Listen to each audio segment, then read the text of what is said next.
पद का प्रारंभ करेंगे।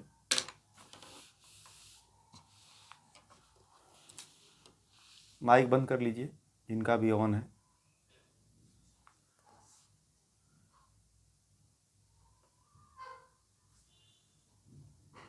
माइक बंद करिए।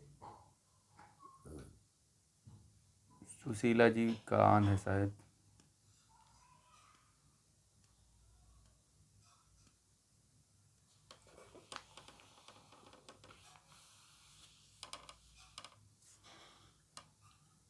माइक बंद करिए। सुशीला जी माइक बंद करिए।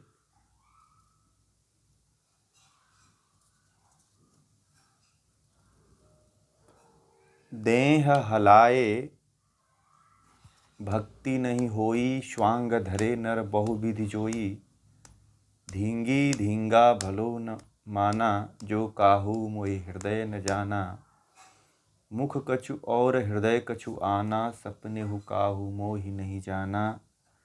ते दुख पैहें ई संसारा, जो चेतहूँ तो होय उबारा। जो गुरु किंचित निंदा करई, सूकर स्वान जन्म ते धरई। लख 84 जीव जंतु में भटक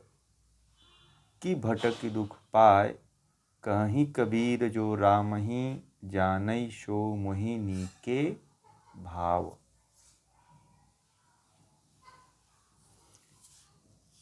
कबीरदास जी इस भक्ति और भक्ति के बिना दुख प्रकरण का वर्णन इसमें है कि भक्ति क्या है।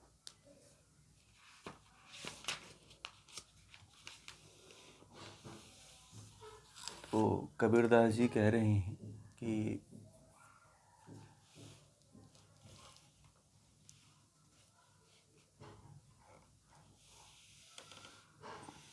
इस रामायणी में जो है सच्ची भक्ति क्या है और उसके बिना दुख, और गुरु में निष्ठा पर बल दिया गया है कि गुरु की क्या निष्ठा होती है, गुरु के प्रति क्या निष्ठा होती है। इसके बारे में एक विशेष प्रकार का इसमें बल दिया गया है। तो आगे कहा गया है कि कबीरदास जी कह रहे हैं कि देह हलाए भगति नहीं होई, श्वांग धरे नर बहुविधि जोई। कहते हैं कि देह हिलाने, अर्थात देह हिलाने का तात्पर्य यहाँ पे ऐसा है कि जैसे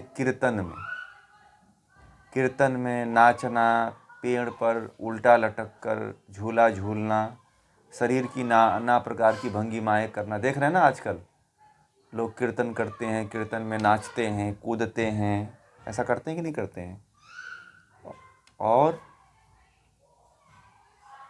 पेड़ पर उल्टा कुछ लोग लटक करके ऐसा स्वांग करते हैं, कुछ लोग झूला झूलते हैं, कुछ लोग शरीर प्रकार की नाना प्रकार की ऐसी गर्दन को हिला के, बाल को खोल करके ऐसे भाव भंगिमाएँ बना करके ऐसा कहते हैं कि हमारे ऊपर फलाना नाम की देवी आती है। कोई कहता है कि मेरे ऊपर भगवान शिव आते हैं।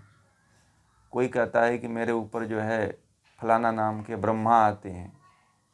तो कोई कहता है कि मेरे ऊपर जिन्न आता है ना। तो इस तरह से लोग तरह तरह के देह हिला करके भाव भंगिमाएँ बनाते हैं। ये सच्ची भक्ति नहीं है। कुछ लोग जब कीर्तन होता है, कथा होता है, तो उसमें गीत गाते हैं और नाचते हैं, ठीक है ना। अपने गुजरात में बड़ा फेमस है कि लोग जो है गरबा करते हैं, तो वो भी नहीं है। वो भी, उसको भी कबीरदास जी उसको भी नहीं मानते हैं। कहते हैं ये भी वास्तविक भक्ति नहीं है। इसको जो लोग भक्ति मानते हैं माने वो, परंतु ये वास्तविक भक्ति उसको मानते ही नहीं है। कबीरदास जी कहते हैं कि ये वास्तविक भक्ति है ही नहीं है। जो लोग नाना प्रकार के वेश धारण करते हैं और विविध प्रकार के ढोंग करते हैं, जैसे बाण सैया पे कुछ लोग लेटते हैं, कुछ लोग कांटों पे लेटते हैं, कुछ लोग जो है अग्नि जला करके चिंगारियों पे बैठ चलते हैं, और कुछ लोग जटा बढ़ाते हैं, कोई भस्म लगाता है। ये वास्तविक भक्ति को नहीं जानते। जो इस तरह का स्वांग करते हैं लोग, इस तरह का नाटक करते हैं, वे कोई धींगी धींगी भलो न माना, जो कहूँ मोहि हृदय न जाना। तो इस तरह से कबीरदास जी कहते हैं कि ये जो लोग तरह तरह के स्वांग रचते हैं, तरह तरह के ढोंग करते हैं, ये भक्ति है ही नहीं है। अभी कोई भजन चल जाए तो देखिए महिलाएं लगता है कि मीरा बन के नाच ही रही हैं। होता है कि नहीं होता है? देखिए आज जितने भी कथा आप सुनिएगा उसमें देखिएगा महिलाएं सबसे पहले पूरा महिलाएं नाचने ही लगती हैं उसमें खड़े होकर के, और नाच वो पूरा ऐसा बजाने वाले भी रहते हैं कि खूब सुर ताल देते हैं और महिलाएं और नाचती हैं। तो और जब तक भजन चलती है तभी तक नाचती हैं। भक्ति का मतलब ये है कि भजन न चले तब भी आप नाचो, तब उसको भक्ति कहते हैं। भक्ति का मतलब ये थोड़ी है कि जब तक डीजे चल रहा है तब तक नाचो, और जैसे ही डीजे बंद तुरंत पैर रुक जाते हैं। ये क्या है? ये स्वांग है कि नहीं, बताइए। भक्ति का मतलब ये होता है कि बिना साज बाज के नाचें। तो वास्तविक भक्ति वो है, नाचो आप, परंतु बिना साज बाज के नाचो। अब जो साज बाज के तहत नाचेगा, ये ध्यान है, एक ये भी ध्यान है, मुझे पता है ये ध्यान पद्धति के बारे में, कि बिना साज बाज के नाचो तो वो भक्ति है। आप साज बाज करके नाच रहे हो तो भक्ति थोड़ी है। वो तो आप एक तरह से मशीन के गुलाम हो गए हो कि मशीन जब तक बज रही है तब तक नाच रहे हो। तो उसको भक्ति कहेंगे आप लोग, बताइए? और वो भक्ति है भी नहीं। ठीक है, वो भक्ति है भी नहीं। वो क्या है? एक तरह से स्वांग है, एक तरह से ढोंग है, एक तरह से पाखंड है। भक्ति तो क्या होती? अनवरत चलती रहती है, उसकी कोई टूट ही नहीं होती है। भक्ति के बारे में ऐसा कहा जाता है कि यदि आप तेल की धारा को गिराते हैं ना, जैसे मान लीजिए बोतल में डालते हैं ना, पैकेट का तेल खोल करके डालते होंगे आप लोग, या डिब्बे से तेल गिराते होंगे किसी चीज़, किसी पात्र में, तो तेल गिराते समय देखिएगा तेल में कोई टूट नहीं होती है। पानी गिराइए तो पानी में टूट देखने को मिलती है, परंतु तेल में टूट नहीं मिलती है, अनवरत बनी रहती है। वैसे ही भक्ति होती है। ये नहीं कि जब तक महाराज जी का बाजा बज रहा है, महाराज जी जब तक गा रहे हैं तब तक लोग नाच रहे हैं, नहीं। बिना साज के, बिना बाज के, बिना ढोलक के, बिना मंजीरा के जो नाचे वह भक्ति है। क्योंकि वह बाज तो उसके भीतर बजते हैं और वही सुनता है और वही नाचता है, बाकी सब लोग देखते हैं और लोग कहते हैं पागल हो गए। मीरा ऐसे ही नाची थी। मीरा ने मीरा के सामने कोई ढोलक नहीं बजाता था, मीरा के सामने कोई डीजे नहीं बजाता था, मीरा के सामने कोई गाना नहीं गाने वाला था। वो तो अपने जैसे ही भक्ति करती थी, गाती थी, वैसे ही नाचती थी।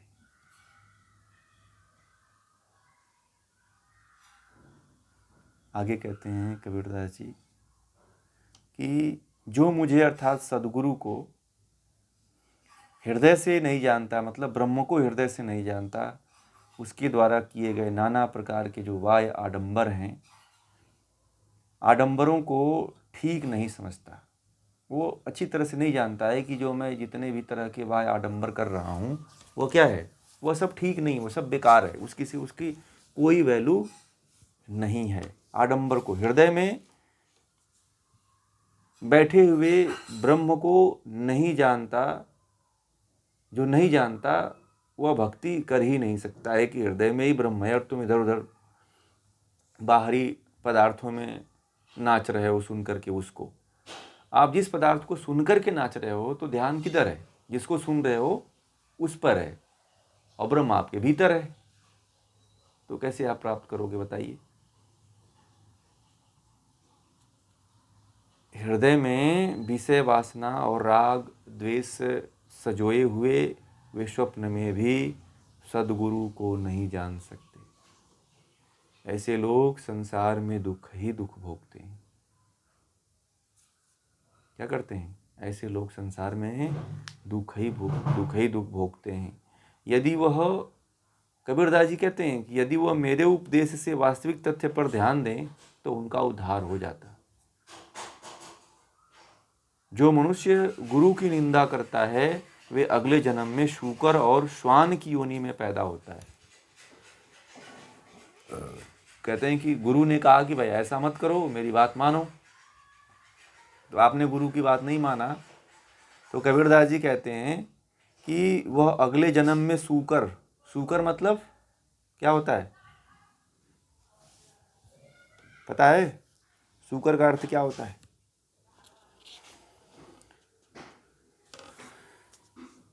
सुअर,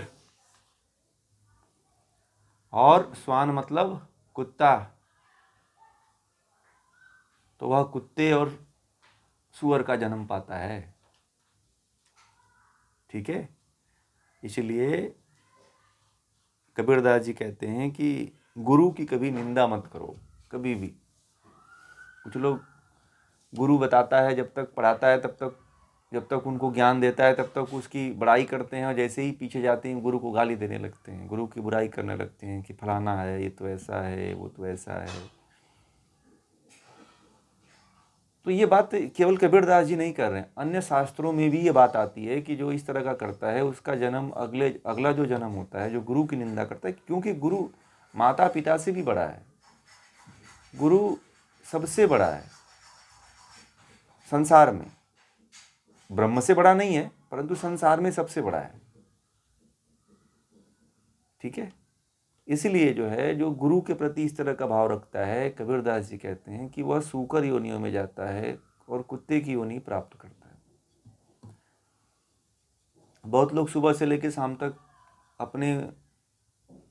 आप अपने जीवन में प्रत्यक्ष या अप्रत्यक्ष रूप से जिससे भी आपने ज्ञान लिया है, और ज्ञान लेने के बाद आपके जीवन में जो परिवर्तन हुआ है, उस परिवर्तन से आपके जीवन में बदलाव हुआ है, तो समझो आपका वो गुरु है, वही आपका गुरु है। दत्तात्रेय के कितने गुरु थे? 24 गुरु थे, और दत्तात्रेय ने जिससे सीखा उसको अपना गुरु मान लिया, है ना। और दत्तात्रेय बहुत बड़े योगी, हठ योगी थे, पता है। दत्तात्रेय, अभी जो दत्तात्रेय का, मेरे हठयोग का, आप लोगों को दत्तात्रेय संगीता पढ़ाऊंगा अगर भविष्य में समय मिला तो। दत्तात्रेय का पूरा जो हठयोग है, उनका जो पूरा है, वो कभी पढ़ाने का मैं सोचा हूँ कि मैं उसको रखूँगा आप लोगों के सामने। तो भगवान दत्तात्रेय जो थे, उन्होंने अपने 24 गुरु बनाए थे, और जहाँ जहाँ भी जिस से जो सीखा, उन्होंने उसको अपना